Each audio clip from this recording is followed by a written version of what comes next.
네, 여러분 안녕하십니까? 모처럼 스튜디오에 모셨습니다. 이해란 박사님입니다. 어서 오십시오. 안녕하세요. 네, 요즘에 약과 많이 팔립니까? 박사님이 전번에 소개해 주셔가지고 예. 그래도 이제 이봉규 TV 구독자님들이 아주 애국자들이 많으시더라고요. 근데 조금 더 팔아야 돼요. 네네네. 예. 여러분들 관심 있으면 인터넷에 능라밥상에 전화해 주시면 되고요. 자, 네. 요즘에 그 간첩단이 많이 나왔죠. 예, 그 간첩단들. 네 군데서 지금 밝혀진 게 네 군데잖아요. 네. 캄보디아를 통해서 그 지령을 받고 여기에 와서 민주노총을 앞세워가지고 네. 싸워라 네. 이렇게 이제 했는데 우리가 그동안 쭉 봐온 그림이 그대로 나오는 거잖아요. 근데 이제 그 최근에 그 윤미향 씨도 네. 징역 5년 구형 받았잖아요. 네. 근데 그 제가 이거는 몇 년 전이에요, 사실은. 몇 년 전에 정업원들 그 데려왔던 지배인 허광일 씨가 미국으로 망명하지 않았습니까? 네.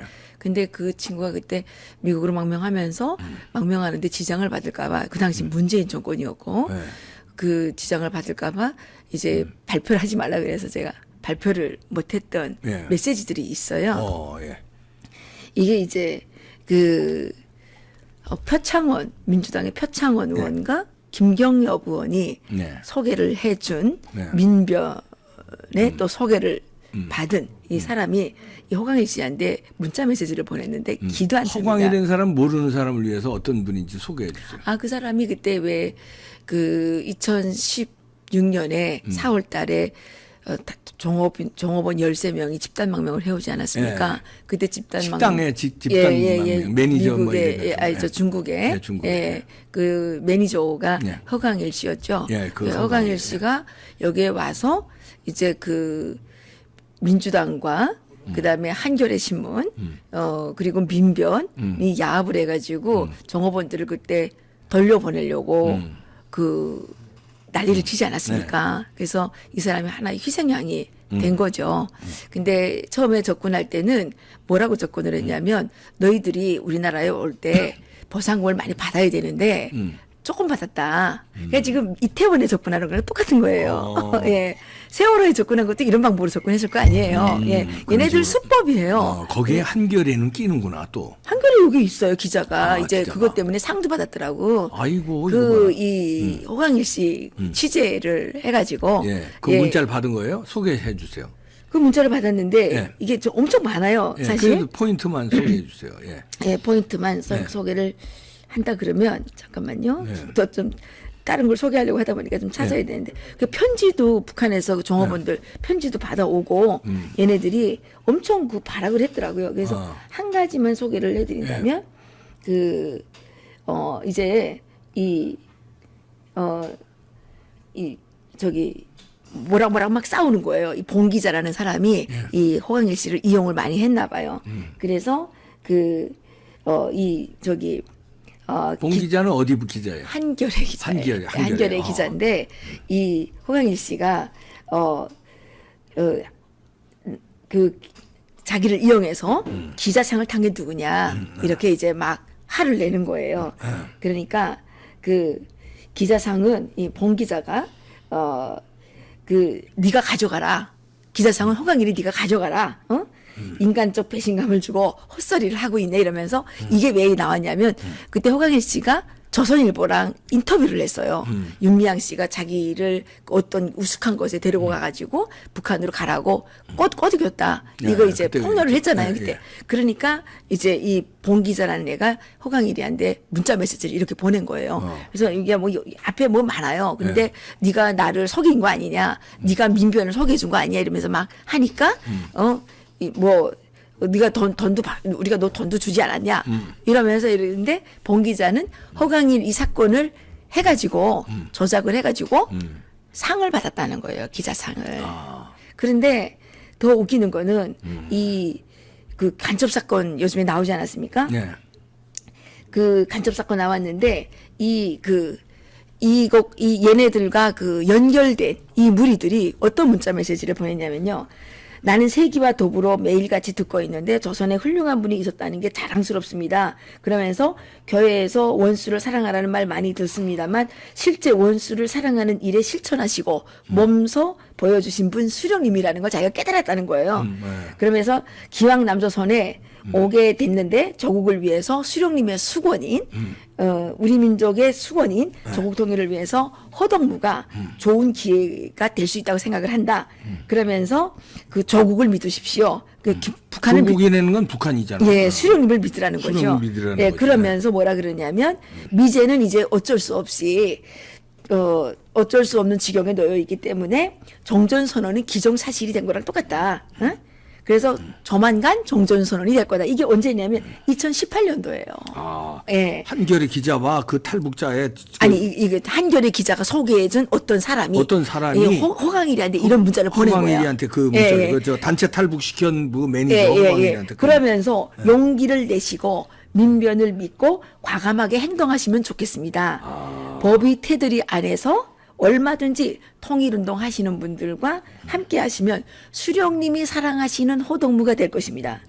이렇게 이제 하면서 이 탈북민을 꼬드긴 거죠. 자기들한테 이렇게 협조하라고. 그래서 허강일 씨가 처음에는 보상금을 많이 주겠다는 바람에 거기에 따라다녔죠. 꼬드겨서 이제 그렇게 따라다녔죠. 됐는데. 그 제가 이런 사건을 제가 이거 뭐 내용이 많아요. 더 많은데 다 소개하기 어렵잖아요. 근데 이런 것들을 보면서 요즘에 이태원의 그 할로윈 참사를 보면 아, 민변이 또 여기 달라붙었겠다. 이 사람들이 하는 패턴은 똑같은 거잖아요. 보상금을 많이 받게 해주겠다. 그러니까 우리한테 협조를 해라. 그래서 이제 이 호강일 씨한테 접근을 했고 또 종업원들한테 접근을 해가지고 나중에는 어떻게 하냐면 서로 종업원들이 싸우게 해가지고 이 호강일 씨를 고소를 하게 하는 거예요. 그래서 호강일 씨가 여기서 도저히 있을 수 없으니까 이런 자료들을 다 가지고 미국으로 가니까 미국에서 망명을 받아들여 준 거죠. 그래서 망명을 하게 된 거예요.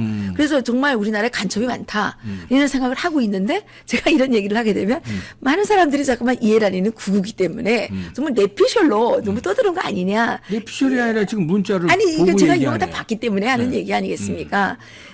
그런데 이런 걸 믿지 않는 분위기였는데 최근에 나온 걸 보니까 간첩단들이 간첩단들이 지금 잡혔고 실질적으로 제가 그 어느 때 방송에도 말씀드렸지만 파괴 암의 책동을 열심히 하는 것 같다 우리가 그랬는데 최근에 화재 사건 특별히 지하철 사고가 많이 나잖아요. 예, 이런 것들도 상당히 그 의심스러운 일들 중에 하나죠. 저희가 계속 말씀드리지만 김정은은 핵을 터뜨려서 그 남한을 정복하려고 그러는 게 아니라 대한민국에 간첩들을 심어가지고 그 간첩 혼란 상황. 그렇죠. 간첩 수배를 지난 3번의 정권을 겪어가지 만들었죠. 않았습니까? 예, 예. 문재인. 예. 그렇게 해서 자기 말을 잘 듣는 하수인을 대한민국의 그 대통령이나 뭐 이런 걸 세워가지고 대한민국의 이 혈세, 국민의 재산을 뜯어가는 게 목표라고 정말 그렇죠. 여러 번 말씀드리지 않았습니까?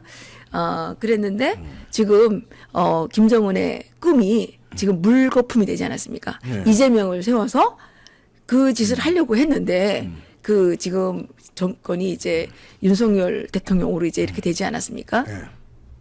그러니까 지금 김정은은 너무너무 지금 그 뭐 혼란 상태겠죠. 불안하겠죠. 그래서 나는 김정은이가 최근에 도발 수위가 계속 올라가고 있는데 이거는 그만큼 김정은이가 그 불안에 심하게 떨고 있다. 거기다가 이번에 또 간첩단 사건까지 결정이 났으니까 김정은이가 얼마나 지금 겁이 나겠습니까? 그 지난 시간에도 말씀을 드렸지만 그 북한에서는 지금 그 김정은이가 왕따예요, 사실은. 예전과 같은 충성심이 없습니다. 북한은 이제 80년대 이때부터 북한 주민들에게 무슨 그 프로파간다를 했냐면 청폭탄 정신. 많이 들어. 청. 난 또 성폭탄이 이런 줄 알았어. 총폭탄 정신. 박사님. 죄송합니다. 예. 청폭탄 정신. 예. 그다음에 육탄 정신, 육탄 정신. 예. 자폭 정신 예. 이거를 강요했단 말입니다. 예, 북한 주민들이 하나의 육탄이 되고 또 총과 폭탄이 돼서 김일성 그 김씨 왕조를 그 보호해야 된다. 이렇게 이제 그 강요를 했죠. 그리고 그 북한 주민 전체가 성세가 되고 성세가 뭡니까? 성세가 뭐예요? 성. 아, 성. 예. 성세. 예, 이게 성이 이게 지키는 성이 있잖아요. 그걸 성세라 그러잖아요. 북한은 성세라 그래요. 성세가 되고 방패가 돼야 된다. 이렇게 이제 충성심을 강요를 해왔었는데 지금 그 성세와 방패가 사라진 겁니다.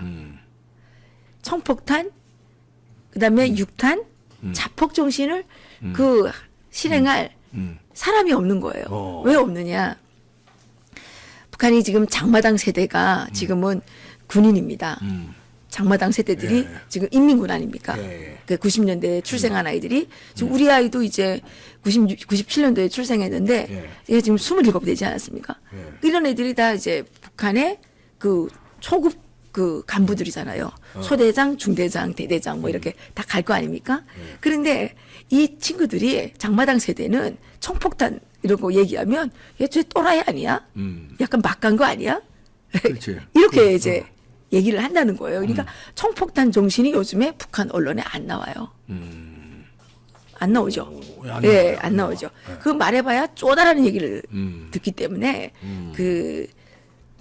북한 김정은이는 북한 주민을 믿어야 되는데 북한 주민을 믿을 수 없게 된 거죠. 그래서 제가 지난 시간에 말씀드렸는데 북한의 무역 일꾼들이 심지어 이번에 남한에 그 제대로 된 대통령이 뽑혔네. 제대로 된 대통령이 뽑혔네. 윤석열 대통령이 북한에서 인기 있다면서요. 그러니까 제대로 된 대통령이 뽑혔다는 거 아닙니까? 그 문재인은 뭡니까 그러면? 그러게. 제대로 안 된 대통령이었다는 얘기 아니겠습니까? 야, 그 한겨레 기자가 예. 북한하고도 이렇게 관련이 이렇게 귀에 어른 관련이 많네. 글쎄요, 뭐 그건 모르겠는데 어쨌든 그 허강이를 끌어들여서 그 기자상을 타고 결국은 민변이랑 이제 그 합세를 해가지고 어쨌든 이 허강일 씨를 압박을 해가지고 미국으로 망명을 하게 이렇게 만든 거 아니겠습니까? 그리고 그 김삼석 씨가 아마도 그 윤미향 씨 남편 아닌가요? 네, 맞아요. 저는 그렇게 알고 있는데요. 그 김삼석 씨도 이제 이 허강일 씨한테 뭐 돈을 150만 원인가 뭐 보낸 걸로 이제 뭐 이렇게 그 자기들 그 대화에 있더라고요. 그리고 장영달 변호사라고 왜 민변에 그 맹활약을 하는 사람이 있죠. 예, 그 사람도 그 정호원들 북한으로 복귀시키는 사건에 좀 가담이 돼 있더라고요. 그러니까 정호원들을 그 집단 탈북한 정호원들을 북한으로 돌려보내려고 하는 그런 사람들의 정체가 뭘까요? 그건 김정은에게 지령을 받는 기쁨을 드리기, 김정은한테 기쁨을 드리기 위한, 그러니까요. 기쁨을 주기 위한 그런 거 아니겠습니까? 그리고 뭐 여러 곳에서 나왔지만 문재인 정권 들어선 다음에 탈북자들이 입국하는 숫자가 확 줄어들었잖아요. 그 심지어 그 생명을 걸고 왔는데 돌려보내고 있지도 않은 무슨 흉악보험을 뒤집어 씌워가지고 돌려보내지 않았습니까? 근데 그 돌려보낸 게 그걸 어쩌다 들킨 거고 안 들키고 돌려보낸 게 지금 훨씬 많다는 거 아닙니까? 이거 반드시 밝혀내야 되는 거죠. 그 인명살상을 그러니까. 문재인 정권이 한 거죠. 알겠습니다. 심지어는 그 외교관들이 그 좀 도와달라고 하니까 그 정보를 북한에 넘겨가지고 그러니까. 그런 일까지 뭐 있었다라고 지금 이야기가 나오고 있지 않습니까? 정말 천인공노할 만행을 저지른 하나씩 드러나고 있습니다. 예, 간첩단들이 정권이었죠. 드러나고 있고요. 이해란 박사님이셨습니다. 고맙습니다. 네, 감사합니다. 저희 통일학과 많이 소개해 주셔서 정말 예, 고맙습니다. 감사합니다.